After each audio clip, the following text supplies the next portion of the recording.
Hi friends, welcome to your academy.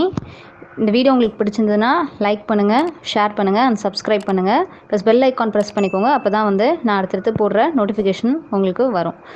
இந்த video எதை பற்றின்னு பார்த்தீங்கன்னா நம்ம B.Ed கமிஷனோட டேட்ஸ் டென்டேட்டிவ் டேட்ஸ் நோட்டிஃபிகேஷன் யூனிவர்சிட்டியிலேருந்து பப்ளிஷ் பண்ணியிருக்காங்க. ஸோ இந்த டேட்ஸ் எப்போன்னு பார்த்தீங்கன்னா 29th March to 8th April வரைக்கும் டேட்ஸ் சொல்லியிருக்காங்க. ஸோ இது டென்டேட்டிவ் டேட்ஸ் தான். ஸோ இதுவே கன்ஃபார்ம்டு டேட்ஸாகவும் மாறலாம், இல்லைனா ஒரு கொஞ்சம் எக்ஸ்டெண்ட் பண்ணலாம். ஸோ 1 or 2 days தள்ளி போகலாம். வேறு எதுவும் மேக்ஸிமம் மாறாது.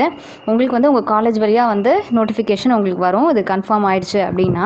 ஸோ இந்த டேட்ஸுக்கு நீங்கள் ப்ரிப்பேர் ஆகிடுங்க. 29th to 8th இருக்கலாம். உங்களுக்கு உங்கள் காலேஜில் என்னைக்குன்னு சொல்லிட்டு உங்களுக்கு அனௌன்ஸ் பண்ணுவாங்க. ஸோ இந்த டேட்ஸுக்கு நீங்கள் ஆஃப்லைன் மோடில் தான் எக்ஸாம் இருக்கும் சொல்லி போட்டிருக்காங்க. ஸோ ஆஃப்லைன் மோடுக்கு நீங்கள் தயாராகணும். உங்களுக்கு உங்களோட டிஎல்எம்ஸ்லாம் பக்காவாக ரெடி பண்ணி வச்சுக்கோங்க.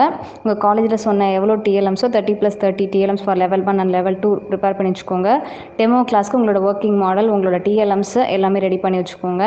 அண்ட் இன்டர்ன்ஷிப் சர்டிஃபிகேட் ரெடி பண்ணி வச்சுக்கோங்க. ரெக்கார்ட்ஸ் ஃபினிஷ் பண்ணி சைன் அண்ட் சீல் வாங்கி வச்சுக்கோங்க. ஸோ ஆஃப்லைன் மோடுக்கு நம்ம என்னென்ன ரெடி ஆகணும், எப்படி ரெடி ஆகணும், என்ன பண்ணணுன்றதை நம்ம கைட்லைன்ஸ் பார்க்கலாம். நெக்ஸ்ட் வீடியோஸில் நம்ம பார்க்கலாம். Thank you friends, all the best.